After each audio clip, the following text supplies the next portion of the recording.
नमस्कार दोस्तों, आइए नजर डालते हैं आज 16 अप्रैल बुधवार सुबह 6:15 बजे राजस्थान की 15 बड़ी खबरें। राजस्थान के ऊर्जा राज्य मंत्री हीरालाल नागर का फोन नहीं उठाने पर उन्होंने जेईएन को एपीओ कर दिया।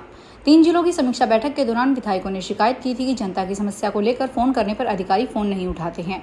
इस पर मंत्री ने उनके पीए से फोन लगाने को कहा था। जब जेईएन ने फोन नहीं उठाया तो मंत्री ने कहा जेईएन को एपीओ कर दो। नागर मंगलवार को उदयपुर पर दौरे पर थे। इस दौरान जिला परिषद सभागार में वे उदयपुर, राजसमंद और सलूम्बर जिले में विभागीय योजनाओं, मुख्यमंत्री बजट घोषणाओं की प्रगति को लेकर चर्चा कर रहे थे। इस बैठक में जनप्रतिनिधियों को भी बुलाया गया था। राजस्थान कर्मचारी चयन बोर्ड की ओर से आयोजित एक प्रतियोगी परीक्षा को निरस्त करने के आदेश 15 अप्रैल को हो गए हैं। अब बोर्ड नए सिरे से दोबारा परीक्षा आयोजित कराएगा। हालांकि अभी तक परीक्षा तिथि घोषित नहीं की गई है। राजस्थान कर्मचारी चयन बोर्ड जयपुर द्वारा आयोजित शीघ्र लिपिक स्वतंत्र सहायक ग्रेड द्वितीय संयुक्त सीधी भर्ती परीक्षा 2024 के भाग द्वितीय को निरस्त कर दिया गया है। यह परीक्षा 19 और 20 मार्च 2025 को आयोजित की गई थी। इसमें टंकन एवं आशुलिपि लेखन परीक्षा शामिल थी। बोर्ड ने परीक्षा को रद्द करने का निर्णय लिया है। हालांकि इसके पीछे कारणों का लिखित में उल्लेख नहीं किया गया है। कोटा में भद्दे महसूस करने वाले सरकारी गर्ल्स कॉलेज प्रिंसिपल के खिलाफ आवाज उठाने वाली छात्राओं के समर्थन में दूसरे कॉलेज के स्टूडेंट्स भी उतर आए हैं। स्टूडेंट्स ने सरकारी गर्ल्स कॉलेज के प्रिंसिपल के खिलाफ हंगामा किया। स्टूडेंट्स कॉलेज एजुकेशन कोटा के असिस्टेंट डायरेक्टर के चैम्बर में घुस गए। कार्रवाई को लेकर उनसे बहस करने लगे। चैम्बर में स्टूडेंट्स धरने पर बैठ गए। मामले को लेकर जेडीबी कन्या महाविद्यालय छात्रा संघ की अध्यक्ष अंजलि मीना ने कहा, मामला उजागर होने के बाद लड़कियों को डराया जा रहा है। सऊदी अरब के हज मंत्रालय ने 10,000 तीर्थयात्रियों के लिए हज पोर्टल को फिर से खोलने का फैसला किया है। यह फैसला मीना में जगह की उपलब्धता को देखते हुए लिया गया है। भारत सरकार के अल्पसंख्यक मामलों के मंत्रालय ने इसकी जानकारी देते हुए कंबाइंड हज ग्रुप ऑपरेटर्स को बिना देरी किए अपनी प्रक्रिया पूरी करने के लिए कहा है। इस साल जून के महीने में हज होगा। इसके लिए मई से ही हज यात्री सऊदी जाना शुरू हो जाएंगे।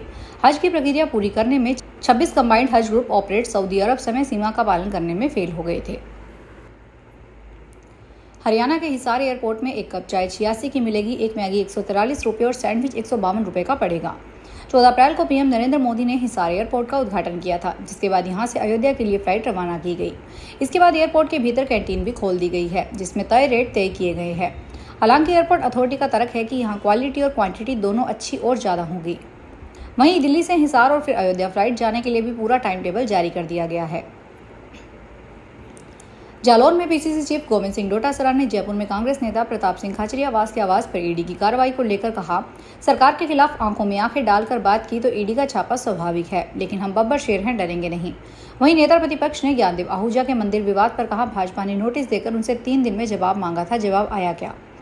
पीसीसी चीफ गोविंद सिंह डोटासरा और नेता प्रतिपक्ष टीकाराम जूली ने मंगलवार दोपहर 1 बजे जालौर में संजय नगर स्थित नवनिर्मित राजीव गांधी भवन का फीता काटकर उद्घाटन किया। इसके बाद कार्यकर्ताओं का सम्मान किया गया। भारतीय मौसम विभाग ने मंगलवार को बताया कि इस बार जून से सितंबर तक मानसून सामान्य से बेहतर रहेगा। मौसम विभाग 104 से 110% के बीच बारिश को सामान्य से बेहतर मानता है। यह फसलों के लिए अच्छा संकेत है।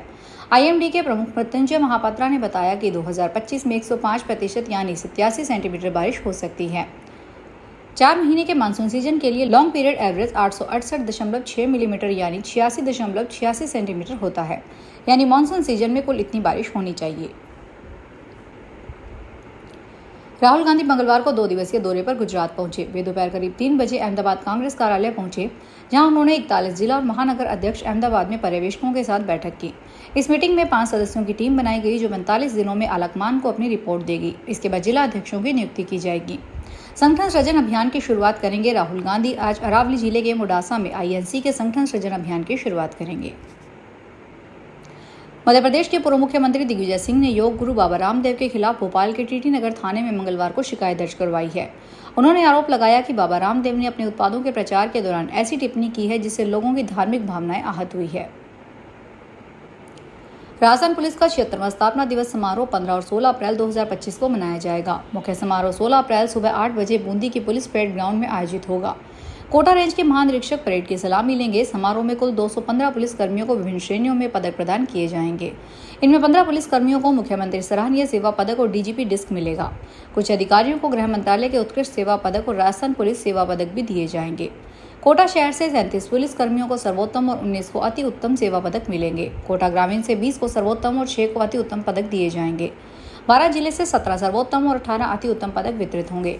झालावाड़ में 12 सर्वोत्तम और 16 अति उत्तम पद मिलेंगे। बूंदी जिले में 19 सर्वोत्तम, 11 अति उत्तम और 32 उत्तम सेवा पदक दिए जाएंगे। उत्तर पश्चिमी रेलवे जोन में ट्रेनों की सुरक्षा के लिए स्वदेशी कवच 4.0 लगाया जा रहा है। दावा किया जा रहा है कि इस सिस्टम से ट्रेनों की टक्कर टालने में मदद मिलेगी। वहीं हाई स्पीड ट्रेनों की सुरक्षा भी मजबूत होगी। दरअसल उत्तर पश्चिमी रेलवे जोन में विद्युतीकरण का काम लगभग पूरा हो चुका है। कई ट्रेनें इलेक्ट्रॉनिक इंजन से भी दौड़ रही है। सबसे पहले इस सिस्टम में हाई रिस्क जोन माने जाने वाले रेवाड़ी, जयपुर, अजमेर, पालनपुर, अजमेर, चित्तौड़गढ़, उदयपुर और फुलेरा, जोधपुर, लूनी, समदड़ी जैसे व्यस्त रेल रूट पर करीब 1586 किलोमीटर ट्रैक को लैस किया जा रहा है। राजस्थान के शिक्षा मंत्री मदन दिलावर ने निजी स्कूलों के लिए नई गाइडलाइन जारी की है। उन्होंने कहा कि अब कोई भी प्राइवेट स्कूल अगले 5 साल तक अपनी यूनिफॉर्म में बदलाव नहीं कर सकेगा।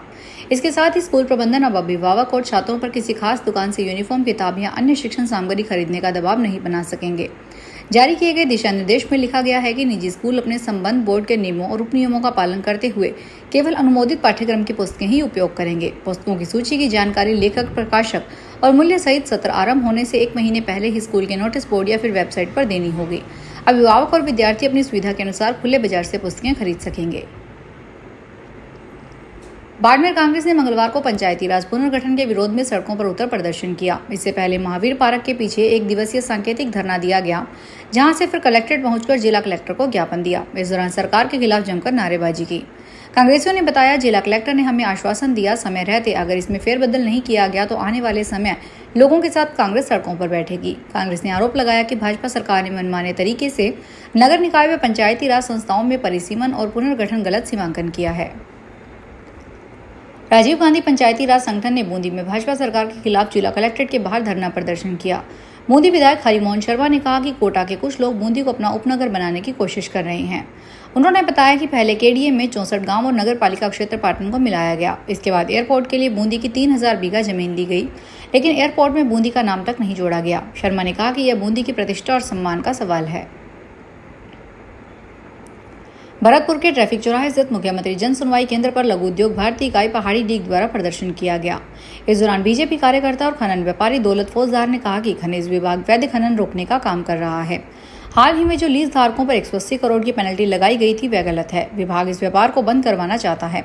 बीजेपी कार्यकर्ता और खनन व्यापारी दौलत सिंह फौजदार ने बताया कि 5 अप्रैल को खनिज विभाग के खुफिया तंत्र के निर्देश पर एक टीम पहाड़ी इलाके में जांच करने आई। उस टीम को हमने यहाँ नहीं देखा। फिलहाल के लिए इतना ही। बड़ी खबरों को देखने के लिए चैनल को सब्सक्राइब करें। देखते रहिए एसपीटी न्यूज़। धन्यवाद।